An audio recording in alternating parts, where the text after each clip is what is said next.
My favorite trip is going to Eureka Dunes. On our way there a few years ago, Roxana noticed the hidden dunes out there, and then I showed her that you can also see them over from this other side here, and she had been bugging me to figure out a way to hike out to them ever since. Problem was we couldn't really see an easy way to get out there. After doing some research on the internet, I came across Dejeuner's book, and I found we could get out there. We just needed to find the road. We had some trouble locating the access road, but finally a tip from Steve Hall's website pointed us in the right direction. The access road made it a lot easier to cross the first 2.5 miles of open desert and gave us a good starting point for our hike. That should leave us with just about a 6-mile round trip with relatively little elevation gain. We considered our options, and while it would have been easier to navigate if we left at dawn, any delays and we would have been trapped out there in the blazing sun. So we decided for a sunset hike and took our chances with getting lost in the dark. Despite the excessive heat, the hike out there was fine. It's no problem, and it was a great hike, and I couldn't believe we were really on our way out there. And then the sun went down, and the moon did not come up, and things went more than a little wrong. We did plan for the worst, and we had plenty of water, and I have this special reflective tarp for emergency shade. But we made several mistakes.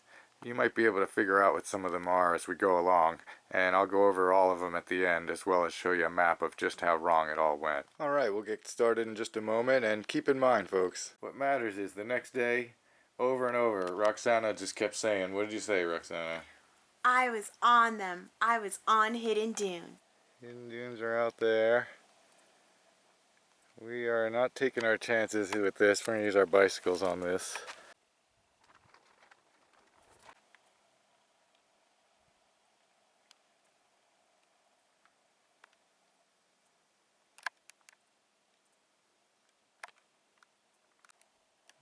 We made it to the end of the road. That green sign there is the wilderness boundary. Some really old stuff here. There's some old pipes, which sometimes these were used to indicate the locations of springs. I don't know, they had no telling what, but that's obviously been here a long time, and there was something there. And there is also a weather station over there. Kind of funny, I've seen that one on Wonder Maps. I've tried to figure out where it was. Finally found it. And in relation to the dunes, there's the dunes. There's some signs just saying, because this road, you can drive on this road, but you can't drive a vehicle off of it. It's foot traffic only. Bicycles included. We have to leave our bikes here, which is fine. And we're gonna see how far up that way we can get.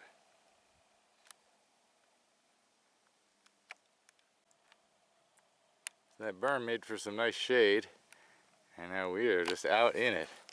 Oh, this is so nice. It was 110 when we started. It's definitely cooling off though. There's a light breeze. It's dry out here, and we're kind of used to this sort of thing, so it's really not bad at all. It's actually quite beautiful. So nice.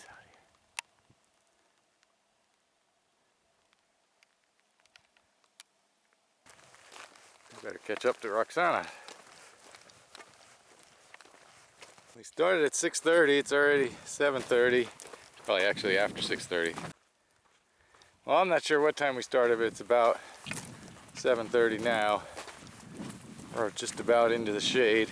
A little cloud coming over the sun for us, but there's also a line of shade out there as the sun keeps getting lower. So the dunes are already in the shade, but we will be walking back in the dark. But that's the way to do it. It's already cooling off quite a bit. And nice and flat and easy walk, so.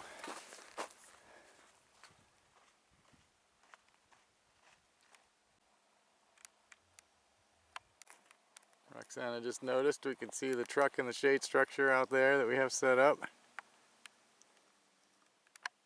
Wow, isn't that beautiful? Look at that with the cloud.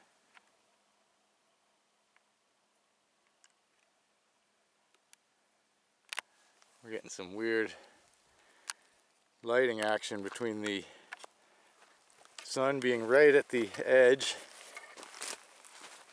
and the small clouds moving around.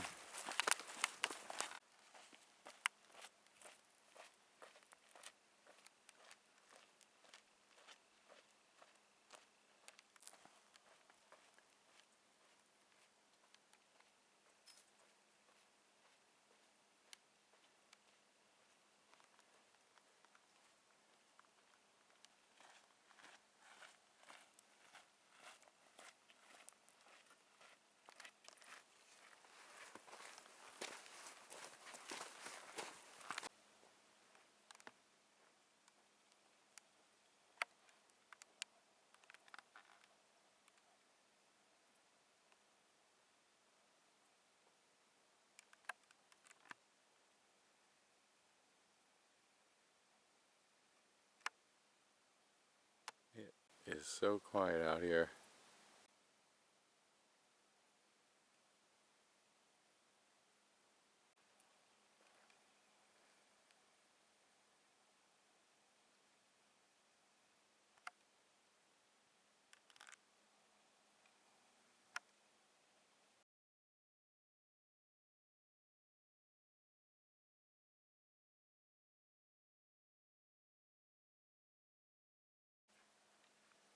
You can see by the tracks we're leaving, this is some interesting terrain. It's rocks, but it's just sand underneath it. Just very. We're about 2 miles in, and nice little breeze coming out of the canyon. Almost there. Taking a quick break.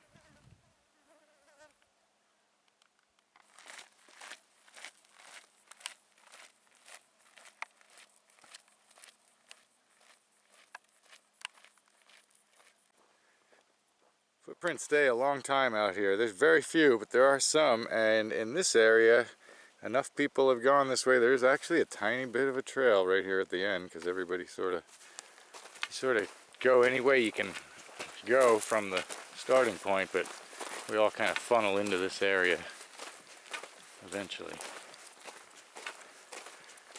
Almost there. Won't be able to show you too much because it's obviously getting pretty dark. It's after 8:30. Looks like it's going to total out about 3 miles. Definitely way cooler now. It's got to be maybe 90 or so now. Light breeze. Very nice. Let's see the sand scattered over there. That's what makes it look weird, that white. See it better over there. Camera does not want to focus, but that white playa out there is going to make a very nice landmark, because we just need to get to the left of that. What we didn't realize is we will still need a moon to see this. Problem is, the moon's not going to come up for another 6 hours.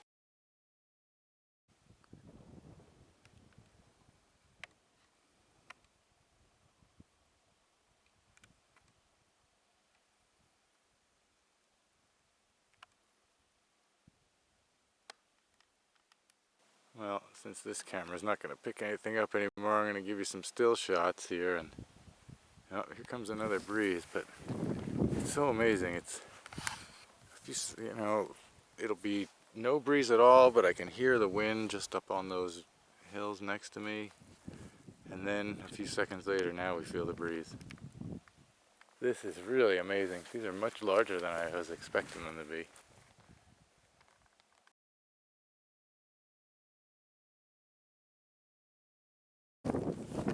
Yeah, it's dark out here. It seemed like the walk back was going fine. It's just a straight line, and we're following our footprints for most of the way. And then we must have been pretty close to our destination, probably only within a half mile of our bicycles. And we hit the playa area where there's no more footprints, and just in time, my GPS, which is basically an app on my iPod, the iPod battery started dying, and I did not have a battery backup for it. What I didn't realize was once the iPod was giving me the low battery messages, it was no longer updating the GPS as frequently, and it kept showing us just a little bit north of where we wanted to be, so we kept veering south. And then I thought I had hit this secondary road, which I'll show you a picture of here, but what we had actually hit was this wash over here. And that was the end of it. I thought once we turned onto that wash, we were going the wrong way, 100%. And then we followed that for quite a ways. So the GPS had been showing that we were just slightly north of our trail and very close to our destination for a really long time. And now it suddenly jumps and shows that we have almost backtracked to the dunes again. We don't know what's going on. We started trying to use the digital compasses on both of our phones, and we don't believe it. I don't believe what it's telling me. The problem with digital compasses is they're notoriously inaccurate. Now I'm looking at the stars. I don't believe them either. And even worse, I can see the Big Dipper, so I'm pretty sure I'm looking at the North Star, but I don't see the rest of the Little Dipper, so I'm just not positive. I should have been positive, but I wasn't. We were just so confused by then. We did not believe our readings at all.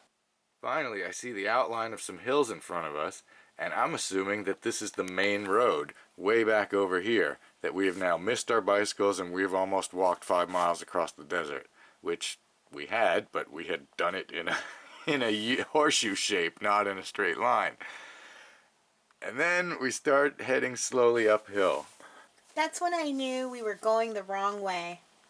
And then it started getting a little steeper. And at that point, I had just decided we should just sleep out there for a little while, take a nap, and let the moon come up and see where we were. At this point, it seemed impossible that the road was still in front of us, and we were somehow way off, but I had to go up the mountain a little bit just to make sure we weren't somehow right next to the road. Because what if we did go to sleep and then we passed out hard and didn't wake up until after daylight, and then we'd have people driving by and wondering what the heck we were doing sprawled out on the desert, or worst possibility, we were as far as I thought we might be, which it turned out we were, and then we'd have a really long walk back in the daytime. So I said, alright, we better turn around and go downhill a little bit first, after we verified that yes, this certainly was not the right way, but I still had absolutely no idea where I was. The sand was so soft, and we were so tired, we passed out instantly. There was one minor incident. There was, I think, a scorpion very close to me. I could feel its tail swishing up against my arm, and there was nothing there in the morning, so I'm pretty sure it was a scorpion. It felt alive. And we did end up having some bites, I guess, from sand fleas or something, but we didn't even feel them at the time. We just noticed we had some red marks the next morning. But basically what happened was about an hour and a half later, I woke up, the moon was up, and I couldn't believe what I was looking at. We were right here, and I could see the playa out there, and I'm just like, oh my gosh, we were within a couple 100 yards of the starting point, and we were just totally turned around. So we got up, we walked back. This time, again, we figured we had no chance of reconnecting with the road, so we would just overshoot it, go out to the main road out here. But fortunately, just as we were about halfway there, we spied the weather tower, the little tower from the weather station, and that guided us right back to where our bicycles were. So we were able to get our bicycles and not have to walk that last 2.5 miles. I'm really glad I woke up when I did, because that was one of my concerns, was that if we fell asleep, we might not wake up until the sun was way up, and then we'd be back into having to walk in the blazing sun. But we avoided that, and we did make it back in the dark, so that was great. We made it back to the truck with almost a quart of water way before the sun came up, so we avoided getting caught in the heat, but we sure did get caught in the desert for a little bit there. So most of the mistakes are probably fairly obvious. For one, I should have brought the battery recharger for the iPhone. That would have kept the GPS running. For two, I should have brought my regular compass. I don't know why I didn't have my regular compass. So the problem with digital compasses, they're notoriously inaccurate, so that is why it was so hard for us to trust them. But finally, I should have trusted the stars. I know the stars at this point, and I just wasn't trusting them for no good reason. Just because probably we were confused. We'd been out there for so long. One that we should have known instantly was as soon as we started going uphill, we should have known we were going the wrong way because we know the terrain. We just were, I don't know what I was thinking about why we might have been going uphill as far as we did, but again, that was just double checking really more than anything else. Like I said, I didn't want us to go to sleep and end up falling asleep for so long that we wake up with somebody driving right over us or past us wondering what the heck happened to us. But the biggest mistake was not just putting an LED beacon on that mound or on our bicycles, on something at the point where we left the bicycles. We have so many different LED lights that we could have just set on that thing and had a beacon to walk straight back to in the dark, no problem. That was a glorious mistake is what that was. At least, like I said, we did have enough water for the worst possibility of being stuck out there.